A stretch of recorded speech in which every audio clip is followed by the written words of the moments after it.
Alright, good afternoon po sa inyong lahat. I hope that everyone is happy.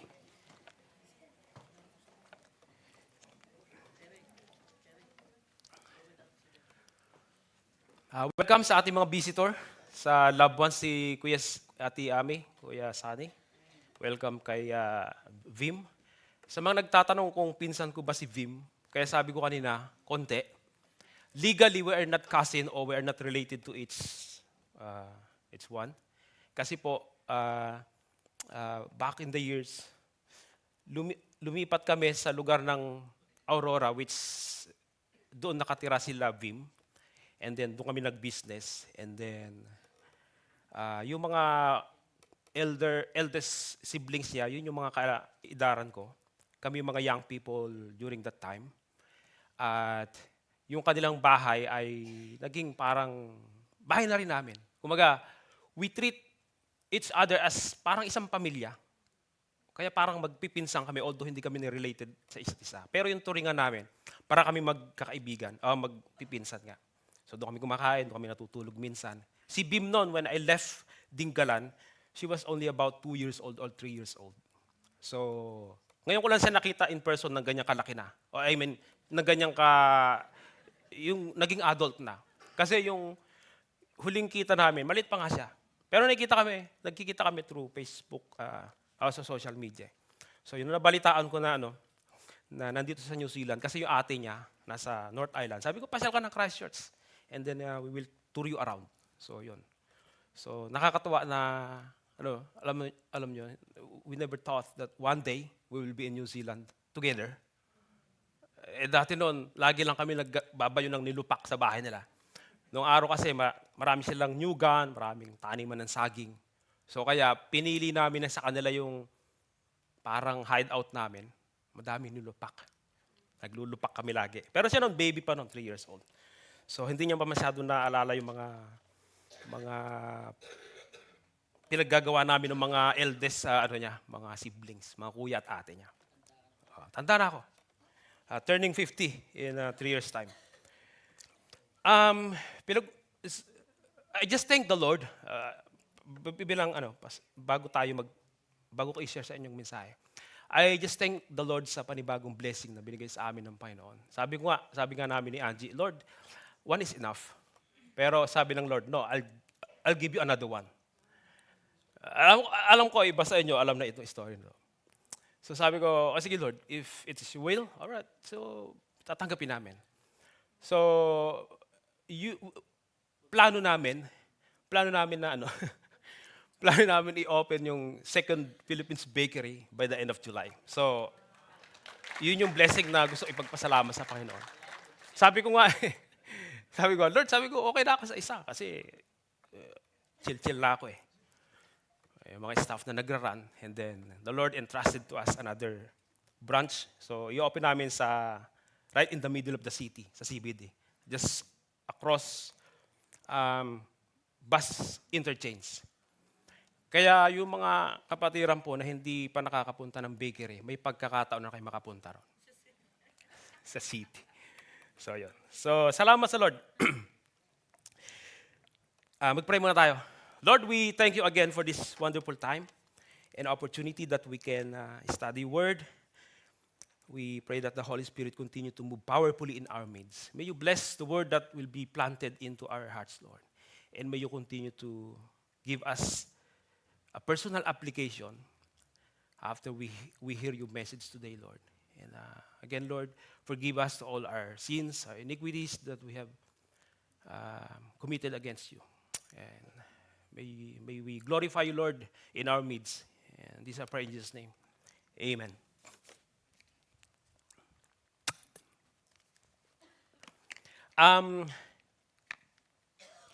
Itutuloy natin yung ating series of lesson pagbalik ni Pastor Jo. So, Pastor Jo, alalahanin mo kami habang kayo'y nandiyan sa paraiso. Alam niyo, nag-holiday si Pastor Jo. Sa paraiso. Nakarang araw nakita ko yung post niya nasa Paris eh. So, may you continue to enjoy it. And then it's our turn in few weeks' time. Alright. Pag-uusapan pa rin natin, yung ating team is living in obedience to God through the power of the Holy Spirit. So I'm going to share to you a message that, ito, tanong ko muna sa inyo. Who ever experienced that sometimes in your life went to handaan, okay? Nagpunta kayo sa isang handaan, and then nakakain kayo ng masarap na mga pagkain. And then sabi nyo, sana matikman din ito ng aking loved ones or whoever you want na matikman yung kinain ninyo. Naranasan nyo na ba na magbalot? Mag-Sharon? Naranasan nyo na ba?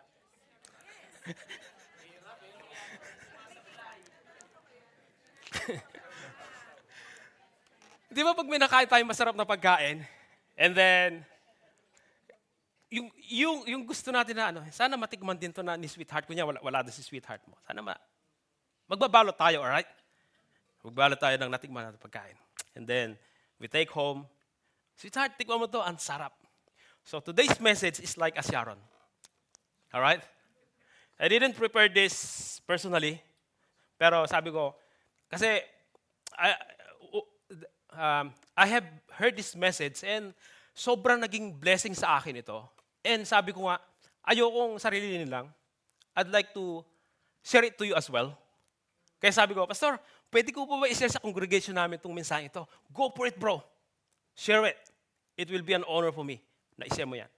So, I heard this message from Pastor James Lee, one of the pastor I admire. I always listen to their live broadcast kapag meron sila mga services doon. So, he's one of the pastor that I admire. So sabi ko, Pastor, i-share ko to. Sige, go for it. Kaya mga kapatid, ang mensahe natin ngayon ay, it's just like a Sharon. Alright? So I just take it, and then somebody cook it, and then I will just share it with you. Alright? Is it okay? Alam po ninyo, mga kapatid, importante yung backpack sa buhay, di ba? Ayun naman yung brother ta, meron ka na ng mga pakulo dyan. Every time I go to bike, alright? Every time I go for my training or mountain bike race, ay dala-dala ko po lagi itong aking backpack. Alright? Kahapon nag-bike ako, dala ko to. At sa aking backpack, importante yung mga bagay na nilalagay ko. Yung mga bagay na hindi importante, hindi ko nilalagay dito. Kasi pampabigat lang, mahirap mag-bike ng ang bigat-bigat ng backpack mo. I only put what is really important during my biking. Alright? So, itong backpack ko po na ito, meron ako ditong spare tubes. Just in case, ma-flat ako, meron ako spare tube. And then, meron po ako ditong multi-tools. Kapag ka may mga lumuwag, para may binebentang produkto, no? Kapag ka po merong mga lumuwag, okay? May mga lumuwag na tornilyo, meron akong panghigpit. Alright? Andito, multi-tools, lahat ng mga sizes na akma sa aking bisikleta. I know yung mga ibang nagbabike dito can relate with me. And also those who are running a marathon or raining on the mountain. Si Christopher, di ba? Ayan, si Brother Pele. For sure, nakaka-relate. Meron ako ritong bike lever pang sikwat ng gulong. Kasi pag naplatan ka, may interior ka, wala kang pang sikwat ng gulong, ang hirap baklasin ng interior. So you have to have this tool.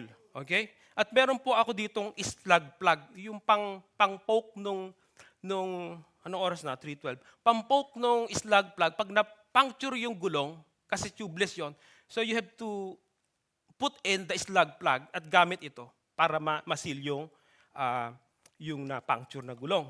At saka meron pa rin po ako ditong mga ibang gamit. Diyan po. Meron po ako rin chain link. Pag napatid yung kadena, meron ako reserva. Alright? So dala-dala ko po ito palagi every time na nagbabike ako. Even in a short ride or in a long distance training ride o in a long distance race. At siyempre, hindi po mawawala yung ensaymada. By the way, kung hindi pa kayo nakabili ng masarap na ensaymada, mag-o-open po kami sa city. Meron po kami tinda nito. Alright? So minsan, hopya yung dala ko. Kasi may mga pagkakataon, magugutom ako along the way. So I have something to eat kapag ka nagutom ako. Okay? At saka, hindi lang po yan, meron din po ako na bike pump. Okay? Meron ako interior, meron pang repair. Pero wala akong bike pump. So, it will ruin my training. Okay? So, kaya kailangan meron akong bike pump. May pambomba ng gulong. Okay? At meron pa po. Meron pa. Maghintay kayo. Meron po akong first aid kit. Just in case magsemplang ako, mag-bruises ako, wala naman dahon ng bayabas dito eh. Di ba? Sa Pilipinas, dahon bayabas, okay lang. So meron akong band-aids, meron akong gasa, okay? Meron akong tape. So dala-dala ko po ito palagi para just in case nga magalusan ako, maampat yung dugo habang nagbabike ako, habang nagre-race. Okay? Meron pa. Maraming laman po yung backpack ko. Meron din po akong energy gel. Just in case, mag-drain yung energy ko, mag-drain yung aking sodium, yung aking sugar, yung aking potassium, I have this gel. So, for me to keep going doon sa aking mountain bike race. So, it's important for me na merong backpack sa aking training ride. Alright? Similarly, mga kapatid, in our spiritual walk, it's important to have a spiritual backpack. Alright. Yeah, hold on. We're talking about building a strong spiritual backpack. Are you ready? This is a Sharon, okay? Sabi ko nga sa inyo eh, I took this message from someone who cooked it at naging blessing sa akin to. Sabi ko, I would like to share it to congregation. So let's talk about building a strong spiritual backpack. Kung sa ating paglalakbay, importante na meron tayong mga katulad nito, just in case of emergency, meron tayong magagamit. Pag nagutom, pag naplatan, nasiraan, may pang-repair tayo kaagad. So we can carry on, we can move on. Alright? So similarly sa ating spiritual walk, kailangan natin meron tayong spiritual backpack sa buhay natin. Alam po ninyo, ang hirap na lumalakad tayo ng wala, dala-dala dito. May mga pagkakataon sila tayo, bigat-bigat kasi ang hirap-hirap eh. May mga kasama ko nagma-mountain bike na ganyan. Walang dalang ganito. Wala, tubig lang dala nila. And then, pag nasiraan, Brad, meron ka bang tools dyan? Kasi bigat-bigat eh, no? Minsan kasi iniisip nila na pabigat yung backpack o yung mga tools na kailangan. Pero pag nasiraan, ngayon, tatawag siya, tatanong, meron ka ba spare tubes dyan? Eh kung nagdala ka, wala ka sanang problema. Now, paano kung mag-isa ka lang? Alright? You're riding alone. And wala ka pang backpack and you're riding alone. Ano mangyayari sa'yo? You will get stuck sa ganong situation. Okay? The title of our message today is The Power of Godly Relationship. So sa ating spiritual backpack, it's important na kasama ito kasama natin na inilalagay sa ating spiritual backpack. Yes, sa ating spiritual backpack, nandun ang salita ng Panginoon. Alright? Unang-una yun, kailangan nandun yun ang salita ng Panginoon. Ang panalangin, nandun yun, kasama yun palagi. Alam natin yung mga bagay na yun. Pero maraming pagkakataon sa buhay natin, we miss this very important sa buhay natin na meron sa ating spiritual backpack. Yung godly relationship. Kasi ang hirap po maglakad bilang isang Kristiyano sa mundong ito alone. Okay? Ang hirap kasi, pansinin nyo, kapag tayo ay mag-isa lang sa buhay, wala tayong people that are surrounded us na godly o mga faithful friends. Pag nadapa ka, wala man lang tutulong sa iyong tumayo. Isang miserabling sitwasyon sa buhay that you are being alone. Kaya nga, na-create yung kantang, Lonely, I'm Mr. Lonely, I have nobody for my own. Tuloy niyo na. Sabala yung boses ko eh. I got sick since Wednesday. So di ba ang hirap na nag-iisa sa buhay? Even God already saw it. Sabi niyang Genesis chapter 2 verse 18. God said, it is not good for a man to be alone. I will make him a helper suitable for him. Even God saw it. Hindi maganda nag-iisa yung tao. And even sa Ecclesiastes binanggit dyan, chapter verse 9, two are better than one. Dahil pag nabuwal isa, merong isang magtatayo pag nabuwal siya. So we are created to be with somebody else. Okay? Nilikha tayo, kinreate tayo para to be sociable. Hindi tayo nilikha na tayo lang basta na mabuhay sa mundo natin. Okay? Yung classic example dyan na makikita natin ay sa may matatagpuan natin sa may Mark chapter 2 verse 1 to 12. I would like to open your Bible in the book of Mark chapter 2 verse 1 to 12. So please open your Bible. I didn't put it on the screen so that you can, open your Bible so that you won't get fall asleep. Okay? Mark chapter 2 verse 1 to 12.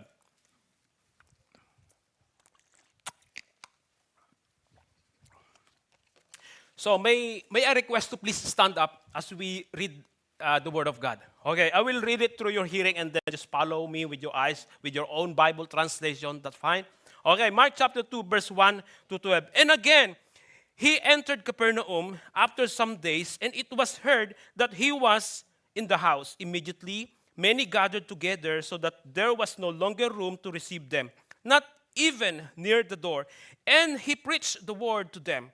Then they came to him, bringing a paralytic who was carried by 4 men.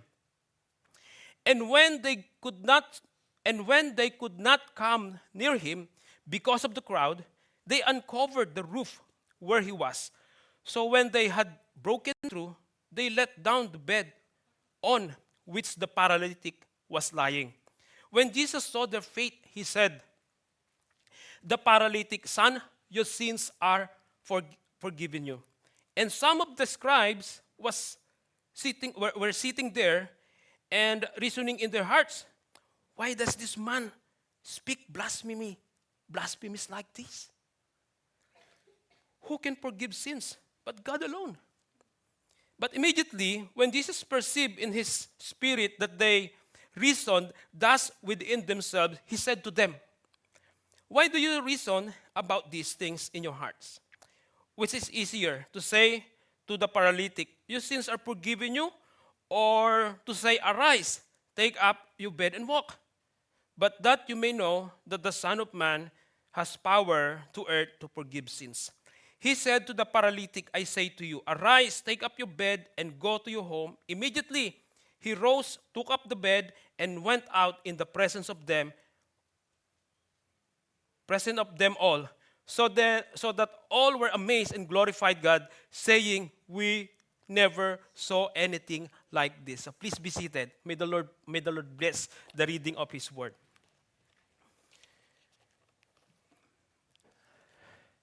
Your faith journey, mga kapatid, will ultimately be defined by the people you have chosen to journey with you. Is this true or not true? Yung mga tao daw na pinipili natin na maglakbay sa ating journey of faith will be defined. Malalaman mo kung anong magiging klase ng pananampalataya meron ka to the people journeying with you. The company you keep will build your faith or destroy it. Do you agree? The company you keep will either build your faith or destroy it. Pansinin po ninyo, di ba, meron tayong kasabihan. Sabihin mo sa akin kung sino ang kasama mo palagi, and I will tell you who you are. Show me your friend or tell me your friend are, and I will tell you who you are. Yung mga negosyante, kasama nila kapwa negosyante sa pagnenegosyo. Tama? Yung mga basagulero, kasama nila puro kapwa basagulero sa kanilang ginagawang pagbabasagulero. Di ba? Nagsasama-sama kung sino yung magkakapareho ang kaliskis. Yung mga bading, di ba? Sama-sama nila, panay bading din. Oh. Yung mga, you know what I mean? Diba? Magkakasama kung sino yung magkakapareho ng kulay. Now, kung ikaw iba kulay, and then you will choose them to be in your circle of life, one day you will become like them. The company you keep will either build your faith or destroy it. Kaya nga minsan, di ba, maraming pagkakataon sa buhay ng mga kabataan, pagdating sa church, in their early young teens, they are so on fire in the Lord. Okay? Kasi kasama nila pare-pareho on fire on the Lord. But when they begin to go to university, ang kasama nila ay puros walang Diyos. Nakakalungkot isipin, may mga pagkakataon, one day, pareho na sila ng mga tao na kasama nila na hindi naniniwala sa Diyos. That's why it is important, mga kapatid, na pinipili natin kung ano yung inilalagay natin o hinahayaan natin na mag-journey with us in our faith journey. Because, faithful, godly friends are burden bearer. Sabi ng verse 4, they couldn't bring him to Jesus because of the crowd. So they dug a hole through the roof above his head. Then they lowered the man on his mat right down in front of Jesus. Mga kapatid, yung mga totoong kaibigan, yung mga totoong godly friends, they are burden bearers. Sapagkat kung hindi sila totoong mga kaibigan, mga kapatid, kaya nga, mga kapatid, it's important to have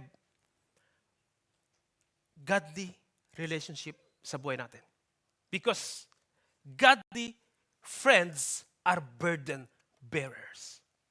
Just like the four friends, yung paralytic man, he could not be able to go or get in to the house where Jesus was para siya ipagalingin. Pero meron siya mga faithful friends who carried, his mat. Alam po ninyo, sabi niya, when the crowd becomes a barrier, faithful, godly friends become a bridge that bring you to the feet of the Savior. Pagdating nila, alam niyo, kasi sabi nung text na binasa natin, when Jesus entered Capernaum, ang dami naghihintay ng mga tao. Kasi nga, balitaan nila that Jesus can heal any sickness, including yung mga Pharisees na kaabang sa Kanya. Kaya pagdating nila sa isang lugar, sa isang tahanan, puno, full pack ang tao. Dala-dala nila yung paralytic man.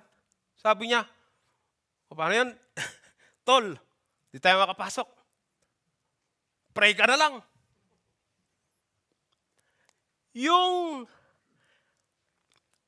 paggaling, yung inaasam na paggaling ng paralytic man, ay nakabase doon sa apat na nagkikerry sa kanya.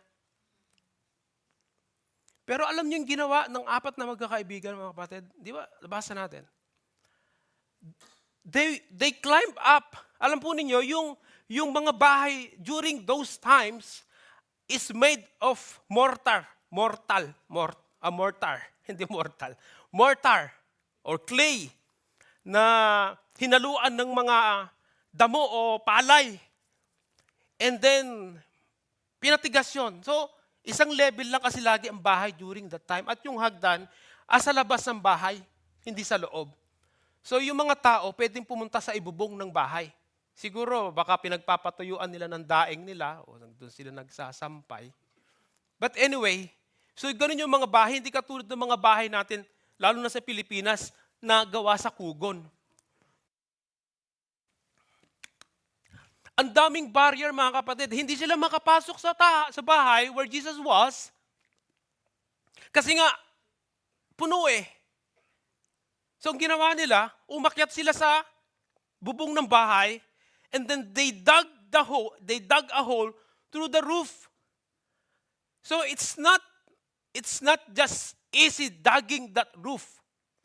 Merong mga sakripisyong ginagawa, mga kapatid. Hindi pa tayo dyan.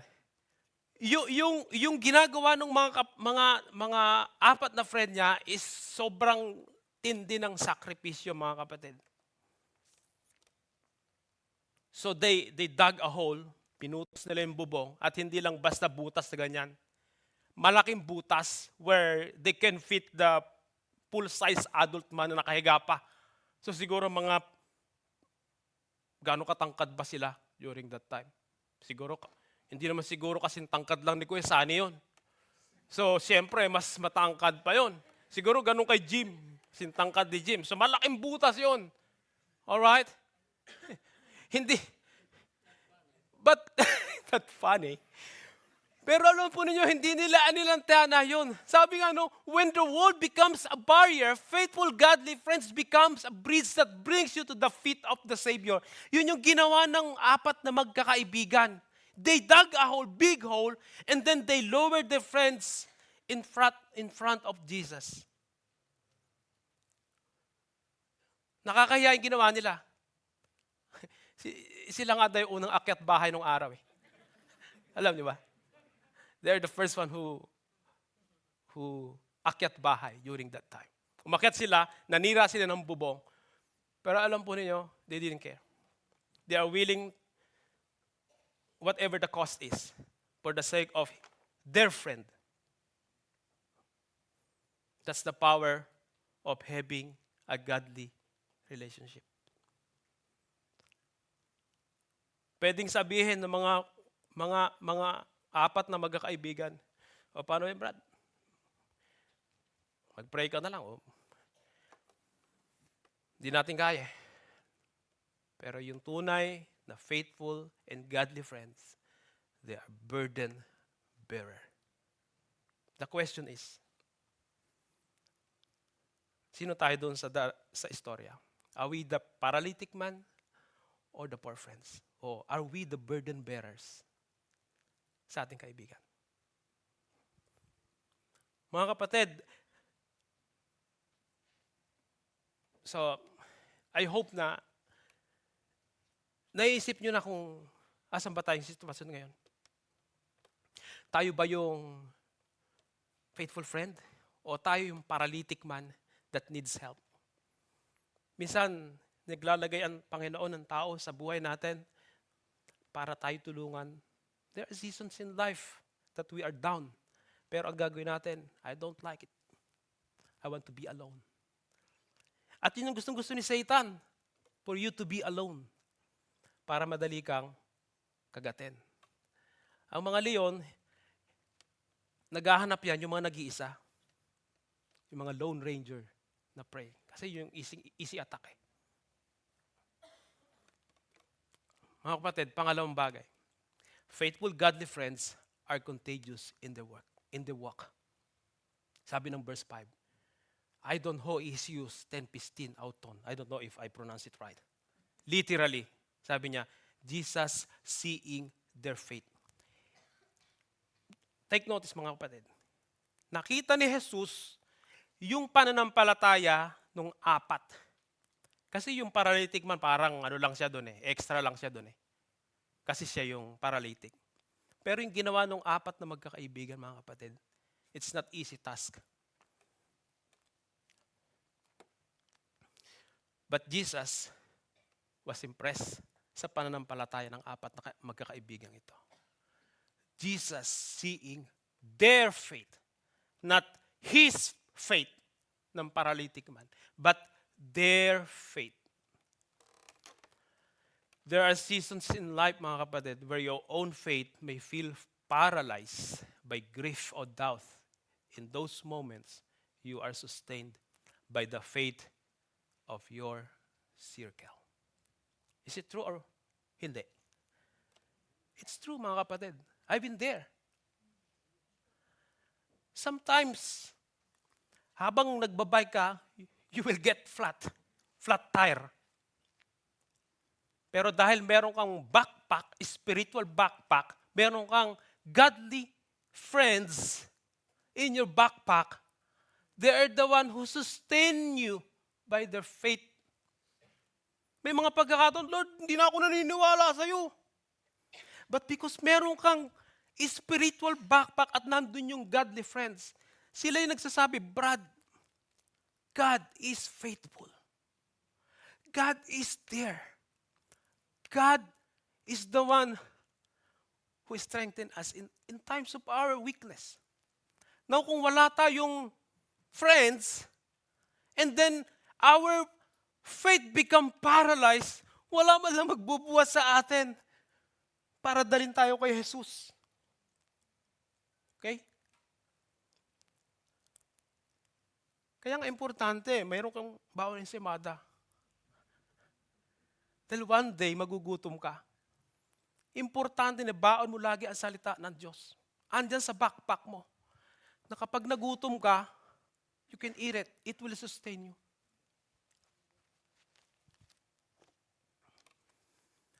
Nakukuha nyo na yung mensahe, mga kapatid? Godly relationship provide a faith bank. We can draw when your own reserves are empty. Minsan yung pananampalataya natin, sobrang yaman di ba? Ang laki ng pananampalataya. Yes, sometimes, yung ating faith is so big. But there are times sa buhay natin, humihina, lumiliit. At minsan, naubos pa nga. And then sabi natin, Lord, I don't believe you anymore. But because you are surrounded with godly and faithful friends, their faith, you can draw from their reserve. Kasi yung reserve bank mo is ubus na eh. Empty na. Dumating sa buhay ko.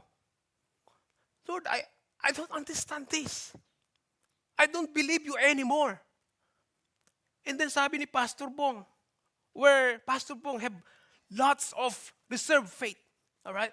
Ang yaman ng faith bank ni Pastor Bong. And then sabi ko, I don't need it. Instead na I will draw from his faith bank para masustain yung aking natutuyo na reserve faith bank, I choose not to. Even some of you here, sinabi ko, wag na ako. I don't believe in God anymore.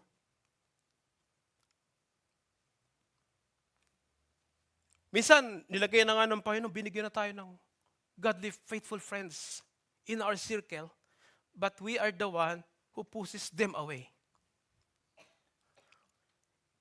And then, you become paralyzed. You cannot even stand up. You cannot, kahit anong basa mo sa Biblia, hindi mo na maintindihan eh. It doesn't affect you anymore. Ano sinasabi? Wala na to. Kahit anong preaching pa, wala na. Paralyzed ka na eh. Numb ka na. Mga kapatid, godly relationships provide faith bank. We can draw when your own reserve are empty. If the faith is not collective, it's destructive. Mga kapatid, yung mga, minsan inaalaw natin, the people that surrounds our circle are not godly. And also, they don't have collective faith. Ano po ninyo, yung apat na magkakaibigan na to, their faith are collective. Pag pinagsasama-sama, alam po ninyo yon, sobrang alab. Kaya nga mga kaibigan, mga kapatid, we need to choose sa buhay natin kung sino yung mga tao na hinahayaan natin, inaalaw natin, na makarelasyon natin sa buhay. Kung hindi yun collective faith, kung di collective faith meron sila, it's destructive. Minsan, mali na yung landas na iyong dinadaanan, pero sinasabi nila, hindi, okay lang yan, Brad. Hanggat masaya ka, okay lang yan.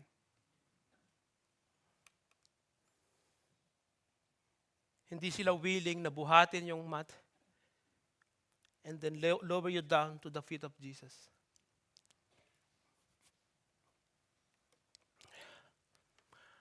We hope and pray, mga kapatid, that one day we may realize that God is literally putting the right people that we need in our life, at the same time, He is also taking wrong ones away. Don't fight God on this. He knows who we need and when we need them. Minsan nilalagyan tayo ng Panginoon ng mga tao, mga faithful friends, godly. Maayos ang relasyon sa Diyos, but they are the one we push them away sa buhay natin. And those ungodly friends in our circle, they are the one we keep them. Imagine niyo mga kapatid, lahat ng nandito sa backpack mo are important, okay? May mga pagkakataon, ang ginagawa natin, inalis natin to. Ang pinapalit natin, lagare, martilyo, asarol, maso, dito sa backpack. Ano yun? Do I need them? Hindi, pabigat yun, di ba?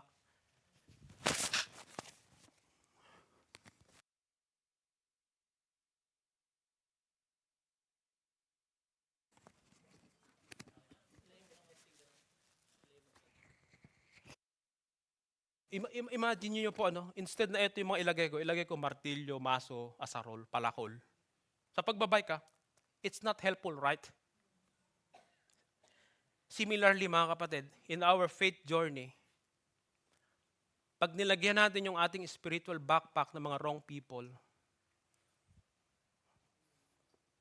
when you get into trouble, they are not the one who will help you, but they are the one who will totally destroy you.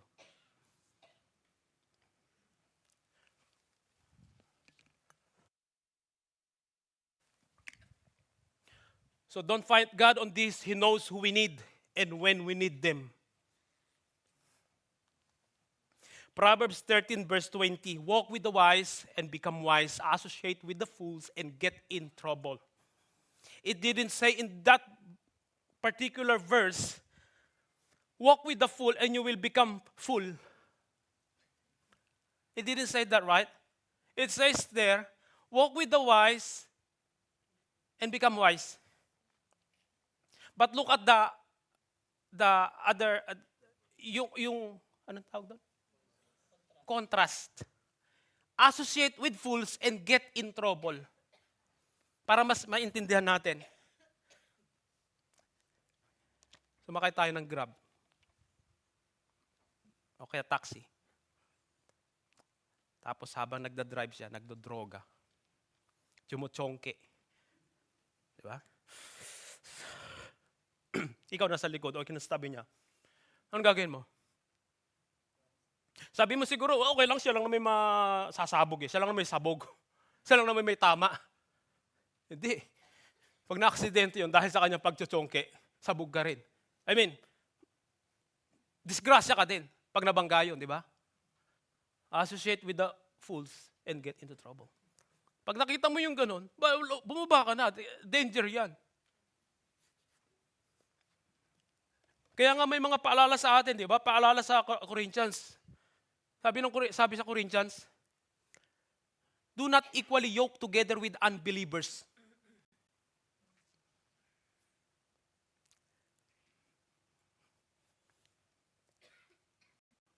Ang daming mga relationships are broken. Ang daming mga nag-business partner wasak dahil sa maling relasyon. Ang daming mga marriages wasak dahil mali yung relasyon. Naalala ko yung nanay ko. When I was 6 years old, sabi nga kinukwento kay Angie, every time I remember this, I cried. Kasi ako yung gumagamot sa bawat bukol ng bunga ng mabigat na kamay. Yung pambubugbog. Kasi sabi ko, one day, igaganti kita na eh. Pero hindi, huli na lahat namatay tatay ko na eh. Pero bago namatay, napatawad ko naman yung tatay ko. Wala na akong planong gumanti pa. Sabi ng nanay ko, anak, eto lang payo ko sa'yo. Huwag na huwag kang mag-asawa na hindi mo ka pananampalataya. Because my dad during the time was unbeliever. Hindi siya mananampalataya. Kaya mga young people, you still have a chance na makaiwas doon sa malaking problema in the future.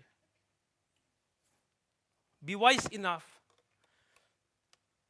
sa pagpili ng makakasama nyo in the future. I hope and I pray na yung pipiliin nyo na makakasama sa buhay ay yung merong maayos na relasyon at pagkatakot sa Diyos. Not just only Christian, not only just attending the church. Kasi hindi lahat na umaattend sa church okay. Pare-pares tayo din, dinidemonyo. Pare-pares tayo dito, di ba? Hindi natin alam kung ano yung klaseng paglakad meron siya. Now, makikita natin, mamaya, as we go through sa ating message, paano ba tayo pili ng mga tao na hahayaan natin na lumakad kasama natin. Ang daming mga bad relationships, ang daming mga broken relationship because of bad relationships. Mali yung mga tao na pinipili nila na makasama sa buhay. Even sa mga businesses, okay? Ang daming mga nagkakasira because of wrong and bad choices of relationships. People in our lives will either be burden bearers or burden bringers. They will either help you carry burdens or be barriers to blessings. What's the people you allow into your life? Maging maingat naman tayo na sa pag-allow natin doon sa mga tao na pumapasok sa buhay natin. Godly relationships inspire change. This is a third point.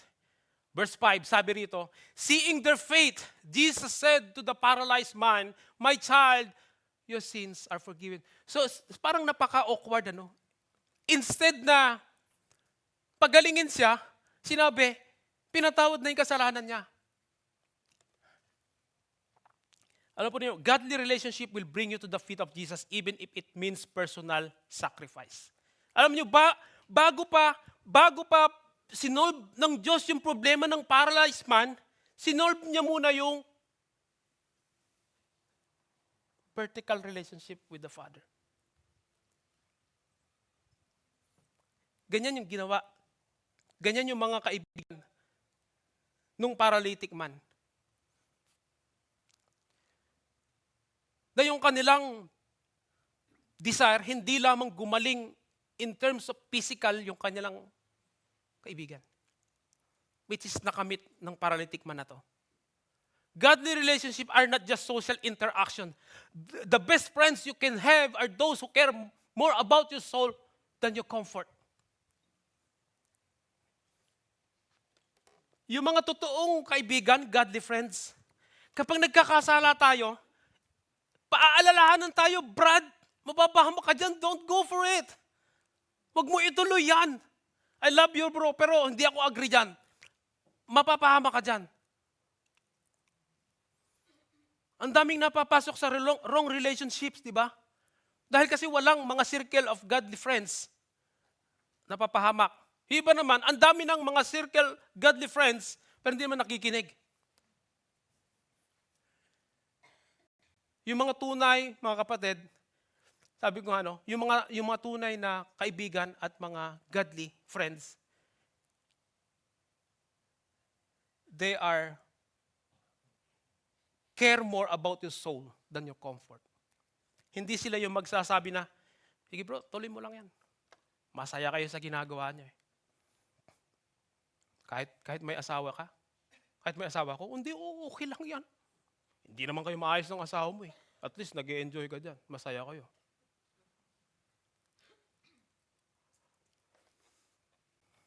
So godly relationship are not just social interactions. The best friends you can have are those who care more about your soul than your comfort. Ito mga kapatid, sinabi ng ng Psalms 37 verses 37, mark the perfect man and behold the upright, for the end of that man is peace. Ito yung benchmark of godly company. Ito yung sinasabi ko kanina sa inyo. Paano ba natin malalaman na yung mga kasama natin na naglalakad in our faith journey ay okay? Ito, 3 bagay. Sabi ng Psalms, mark the perfect man. O yung opposite nito, mark the imperfect man. Tignan ba natin kung sila ba, number one, are they making godly choices? Yung mga tao ba na nakapaligid sa atin, are they making godly choices? Yung mga tao ba na inaalaw natin sa buhay natin, are they making godly choices sa buhay nila? Pangalawa, do they pursue righteousness? Hindi perfect. Hindi yung mga taong walang kasalanan, kundi righteous. Ibig sabihin yung righteous, yung humahabol, kung pumuposisyon doon sa kung ano ang tama. Pinipili kung ano yung tama. That's being righteous. Nilulugar nila yung sarili nila sa pagiging tama. Kasi kung merong right, merong left. Okay? Yung mga tao na lumulugar doon sa tama palagi. Brad, ito yung tama, ito yung sinasabi ng Diyos. Ito yung sundin natin. Do they pursue righteousness? Kung check, okay yan, mga tao na yan sa buhay natin. Is their life marked by peace? Do they have peace with God? Or they are enemy of God? So yan po yung mga benchmark of godly company. Brad, di ako makakita ng gano'n eh. Alright. Kung di ka makakita ng gano'n, so be the one. Pakita mo, not only to yourself, or not only to them, but to yourself. Make sure that you make godly choices. Umpisa natin sa sarili natin. Let's always pursue righteousness. Alam po ninyo yung mensahe ko last time. Sabi ni Apostol Pablo kay Timothy, follow righteousness. Yun yung habul-habulin mo. Alright? Merong pinapatakbuhan siya, pinapatakasan. Sabi niya, flee on these things, yung mga evil things, lahat ng bagay na masasama na hindi yan makakatulong sa'yo. Ngayon, ito yung habulin mo dapat. Follow righteousness, follow godliness. Ito yung sinasabi. Yung mga tao na humahabol, yung laging pinuposisyon nila yung sarili niya sa tama, yun yung masarap kasama sa buhay. Na kapag ka na-paralyze yung ating faith, they are the one who will lift up our mat and lay it down to the feet of Jesus. Godly relationships will refuse to allow you to be comfortable of your sin. They will love you, they will lower you to the feet of Jesus, and there the real change can begin. I hope mga kapatid, meron tayo nito sa ating spiritual backpack.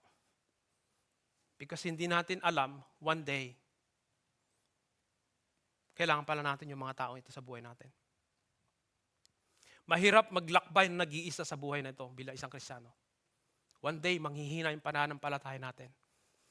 And I hope na sa pagpili natin ng makakasama sa paglalakbay natin in our faith journey, ay dapat nandito yung tatlong sinasabi na to. Yung benchmark of a godly company.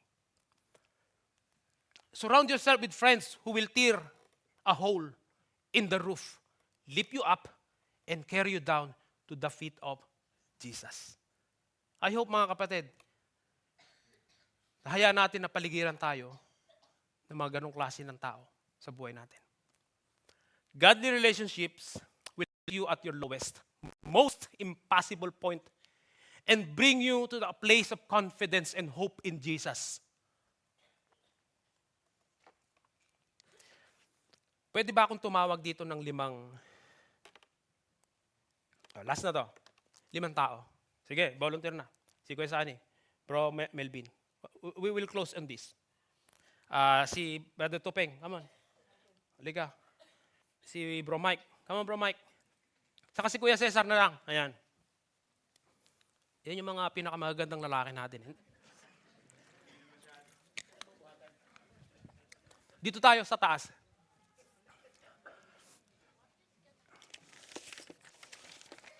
I'll show you yung relationship cross support.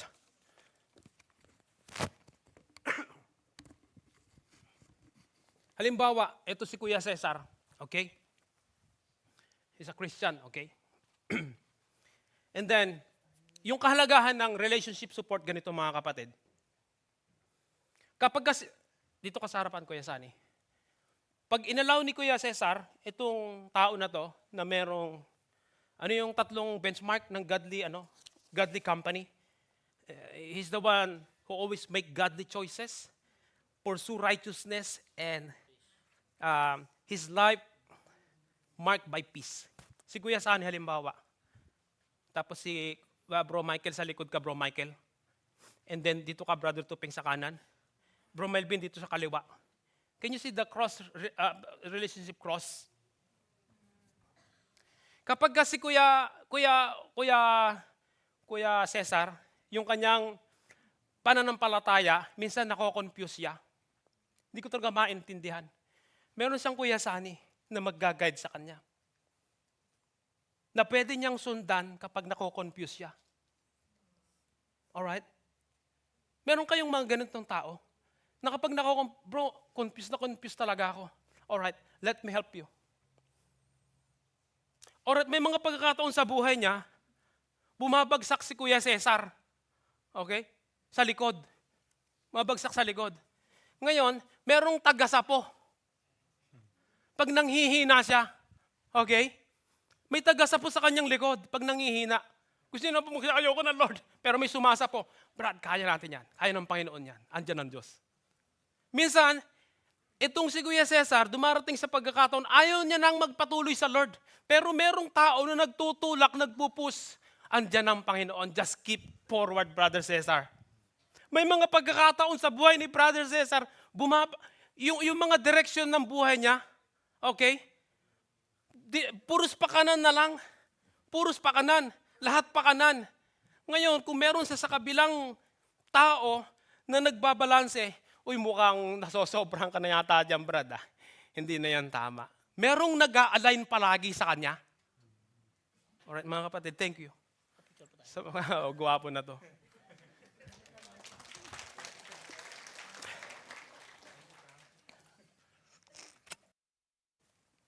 Yun po yung importansya ng merong faithful, godly friends in our circle. Kasi mga kapatid, sabi nga, hindi sa lahat ng pagkakataon malakas yung pananampalataya natin. Hindi sa lahat ng pagkakataon gustong-gusto nating mag-serve sa Lord. May mga pagkakataon ayaw na natin magpatuloy. May mga pagkakataon sa yung mga desisyon natin sa buhay ay hindi balanse. Alright? So mayroong magbabalance sa buhay natin. Minsan nalilito tayo. Merong mag-guide sa atin kung saan ba yung dadaanan natin. That's the importance of having a godly relationship in our spiritual backpack. Let us pray. Panginoon, maraming salamat sa oras na ito. Salamat sa mensaheng ito na naging paalala sa amin, Panginoon, lahat. Yung importansya, Panginoon, na yung mga nilalagay mong tao ay i-allow namin, Panginoon, sa buhay namin na maging kasama namin in our faith journey.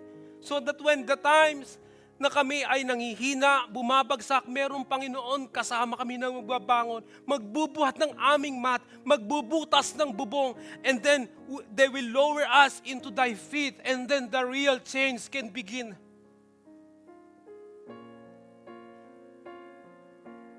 Lord, na may kausapin mo yung bawat isa sa amin. Batid mo, Panginoon, kung sino sa amin ang naglalakad in their faith journey alone. Alam po namin, Panginoon, that we are vulnerable if we are walking alone in our faith journey. Lord, may you continue to give us wisdom in our decision making. Who are the people that we are letting come into our lives, Lord? At tulungan mo kami, Panginoon, na tanggapin yung mga tao na inilalagay mo sa aming paligid. At wag na kami makipagtalo, Panginoon, doon sa mga tao na inaalis mo na hindi naman nagiging tulong para kami mapalapit sa inyo, Lord. Lord, we thank you, Lord, for this wonderful message. May you bless this into our hearts. At may bigyan mo kami ng mga personal application upon hearing this word. Thank you, O God, for what you are doing in our life, Lord. This is our prayer in Jesus' name. Amen. May the Lord bless you, mga kapatid.